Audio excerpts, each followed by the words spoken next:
Salut à tous, c'est Jug, bienvenue sur The Wargame Syndicate. On se retrouve aujourd'hui pour le numéro 13 donc, de la série Charge-Auto et Chaffraté. On est sur la dernière partie du tournoi Bière-Bâche-Randouillette. Donc on tombe contre les petits beurrés. Euh, la matrice de pairing est la suivante, on joue Breakthrough et puis Aswad the First Light. Il y a un peu de tout dans notre tableau. Il y a du vert, du rouge. Donc l'idée, c'est, on va essayer de choper des matchs verts en évitant les rouges, hein, comme d'habitude. L'idée, en fait, que je vais avoir, c'est de me dire, je pense que le Guerrier vraiment, il a très envie de me jouer. Donc l'alchimie, parce qu'il a l'alchimie, il a le dragon en divin. Donc je me dis, il y a quand même de bonnes chances qu'il ait envie de venir sur moi et on pourrait le récupérer derrière avec ça. Et si jamais ils font pas ça, en fait, on devrait éviter quand même pas mal de rouges. Enfin, on va éviter ce rouge-là. Et si le gob vient, on peut le choper avec un truc qu'on estime comme acceptable. Et puis ça évite aussi le rouge pour notre ogre. Donc c'est pour ça qu'on va acheter le Kingdom. Alors eux, ils vont jeter le nain. Ils vont pas venir avec leur VDG, donc ça va pas trop nous arranger. Ils vont venir avec Orc et Gob et ID. Et nous, on va répondre avec Ogre et DH. Ce qui fait qu'on se retrouve à la fin avec un pairing, mais en fait qui est très neutre. Il y avait peut-être mieux à faire quand même. Après, au moins, on a personne qui est sur un match qu'on estime, en tout cas à la base, catastrophique. Donc ça fait que Julien va jouer le miroir en 1 sur un match à 10. On a un match Ogre contre Guerrier du Chaos qu'on estime en égal, un match égal moins pour notre UD contre l'Orc. Et moi je suis en égal contre le Ridé. Allons-y pour ma partie. Donc je me retrouve contre une liste nain du chaos, tout ce qu'il y a de plus classique. Donc un Master Alchimie, l'AGB qui va bien avec Flamme of the East, un petit visier capitaine qui va être là pour rendre bodyguard un pack d'immortels. 2 fois 40 Lévis, 21 Lévis, 3 packs d'immortels, les Lugars, la roquette batterie en machine, et puis 2 Nafta dans les packs. Ok, let's go. Alors, ce qui va se passer, c'est que je vais gagner le jet d'attaque-défense. Je vais choisir des défenseurs. C'est super fort d'avoir la grosse zone. Et puis sur Breakthrough, c'est quand même assez sympa de finir. Au niveau de mon secondaire, je vais choisir de détruire soit c'est Slay the Beast que je tire, soit sa roquette, et il n'y a rien d'autre que je peux désigner. Donc enfin, non, en fait, il n'y a rien que je peux désigner du tout, je crois. Donc, je dois désigner juste 2 unités. Donc, ça va être la roquette et puis un pack de 40 vassaux. Parce que, bon, pourquoi pas. En magie, je vais prendre un setup un petit peu intermédiaire. C'est-à-dire que je vais prendre les oraisons, la bête, les seins d'insectes dans l'idée d'aller viser la machine et essayer de la tomber. Plus en force et le white spike. La quête, je vais évidemment choisir les immortels pour relancer blessé, coup fatal contre, pour un peu annuler leur règle de ne pas être blessé à mieux que 4+. Et il y en a 3 packs. De son côté, il va choisir en alchimie les 2 blasts, le +1 touché au corps à corps, le +2 d'armure et son héréditaire. Au niveau de son secondaire, il va me prendre Assassinate et donc il va essayer de tuer un des 2 volants. Alors à ce moment-là, il réfléchit pas mal. Moi, j'aimais bien ce côté. Je vous explique pourquoi. Parce qu'en fait, il y avait. Pourquoi je choisis ce côté? Parce qu'en fait, je vais pouvoir me cacher derrière la colline ici. C'est-à-dire, je vais attendre qu'il traverse en l'attendant derrière une colline. Et quand il viendra essayer de mettre des trucs par là, en fait, je pourrais essayer de le ramasser s'il essaye d'arriver là. Alors que moi, je peux passer tranquillement de l'autre côté. C'est pour ça que j'aimais beaucoup ce setup. Parce que j'étais pas obligé de me précipiter. Donc là, il hésite pas mal. Il prévoit de tout poser, hein. Et il se demande s'il me laisse pas commencer pour finir, parce que sur Breakthrough, ça va être assez fort. Bon, alors à noter que s'il fait ça, je pense que s'il fait ça, je vais vraiment me mettre pour pousser tout droit, c'est-à-dire Kete par la Green Knight par la Vanguard défenseur, un chaff qui va venir chaffer ça, et on rentre à fond, des trucs par ici aussi pour l'enfermer. Ça fait une partie très ouverte, hein. Ça, ça va être explosif. Alors c'est finalement le choix qu'il va pas décider de faire. Il va préférer commencer. Comme ça, je suis obligé de minimiser un petit peu. Donc à partir du moment où il fait ça, je me dis bon je vais finir. Donc je devrais être quand même très bien sur le primaire. Donc je vais partir dans une partie assez tranquille. Donc je vous explique mon déploiement. 5 scoring du côté de la traversée. Les courtes en flanc fort, le chaff ici parce que si j'engage par là, c'est sûrement là que je vais vouloir chaffer. Et je veux pas, enfin, je veux pouvoir chaffer pour protéger mes scorings. Quêteux, royaume et les packs de sergent en fait servent d'écran sur les blasts de l'alchimie. Donc en fait, il peut pas me blaster mes packs derrière. Il est obligé de blaster des unités qui repop. Donc ça me va bien. De ce côté-là, le Folk Hero qui va aller faire sa vanguarde pour se cacher derrière la colline. Le Green Knight et l'Hippogriffe, en fait, son sorcier est juste là et sa GB doit être par là, je crois. Je vais présenter un peu son déploiement. En fait, l'idée c'est d'être à plus de 36, c'est-à-dire il fait 12 plus la portée de blast, mais en fait il peut pas me blaster direct, donc je minimise bien tout son T1. Et ma vanguarde défenseur, je pourrais la faire, je prévois de la faire là.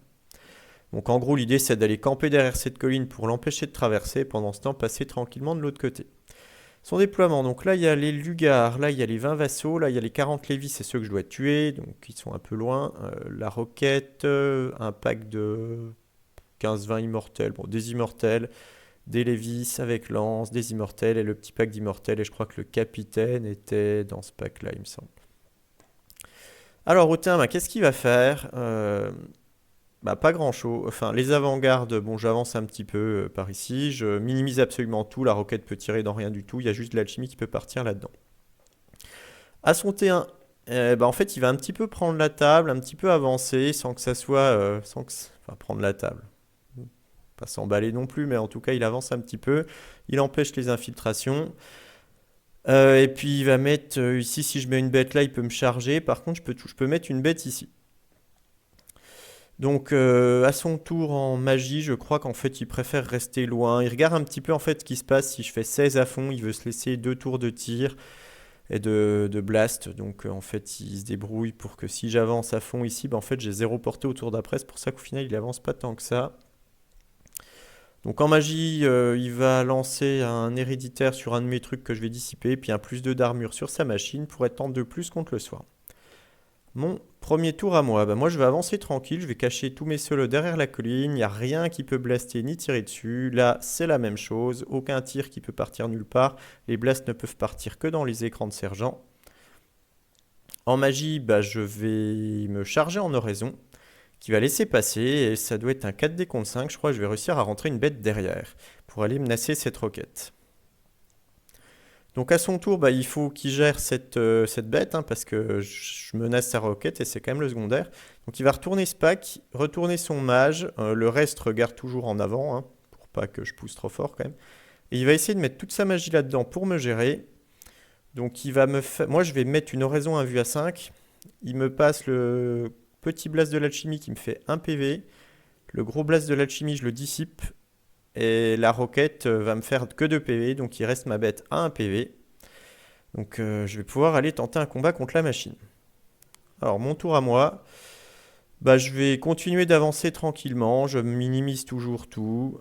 Si jamais, là, ça je vais me cacher très très loin, je regarde son 36 en fait, s'il court par là, qu'il puisse vraiment blaster rien du tout, que les écrans.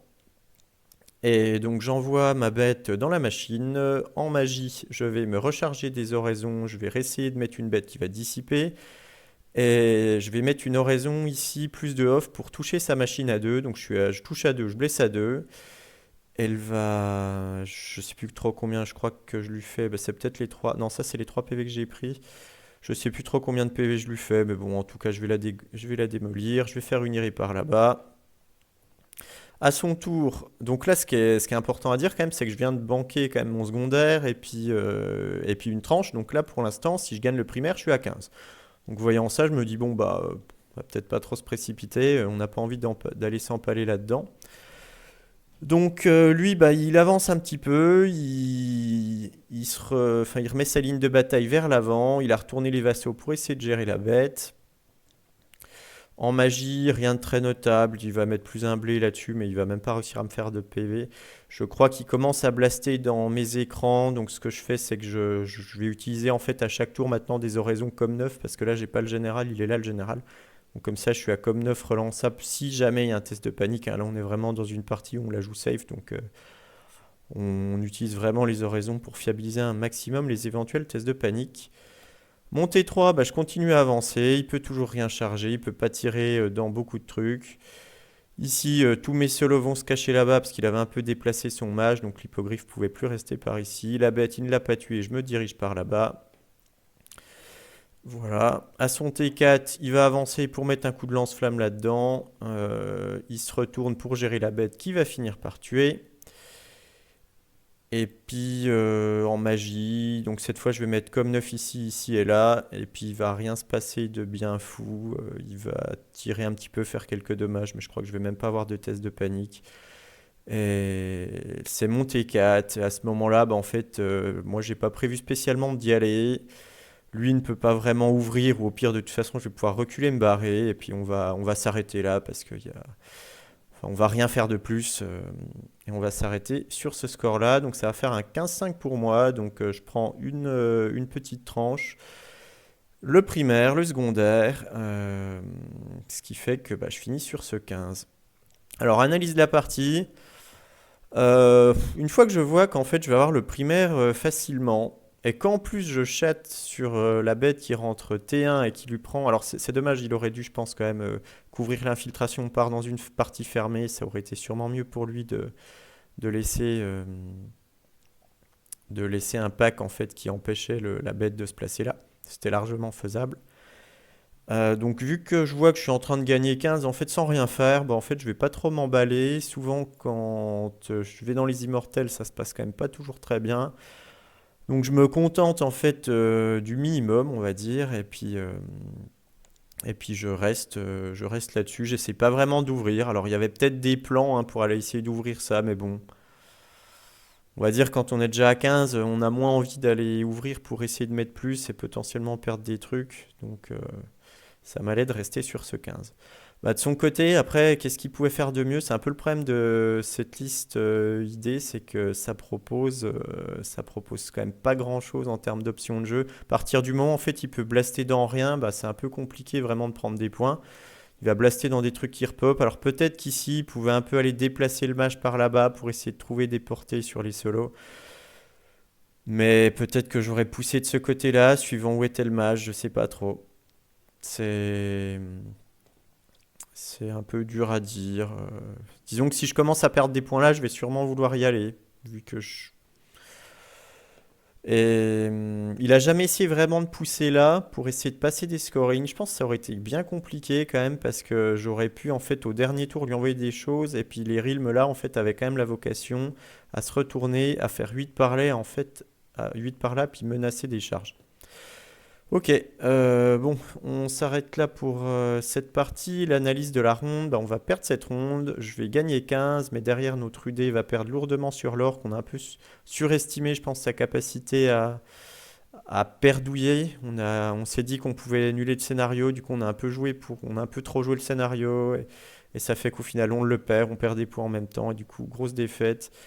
Le match en jaune est tenu, donc Log contre le guerrier du chaos. Ça, c'était une partie bien explosive. Ça se finit sur un 10. Et ici, bah, on va perdre le miroir de nain. Donc ça fait qu'on s'incline 34 à 46 et on va se retrouver sixième de ce tournoi. Donc on loupe un peu notre chance de finir sur le podium en s'inclinant contre les petits Burry. Ok, eh ben, un grand merci à toute l'équipe d'organisation du tournoi, et à Croxy. C'est vraiment un tournoi que je recommande, c'est vraiment super cool. Bonne ambiance, on mange bien. Le soir, le repas dans la salle, c'est vraiment sympa. On a hâte d'y aller l'an prochain et on espère qu'on fera un petit peu mieux l'an prochain. Allez, salut tout le monde.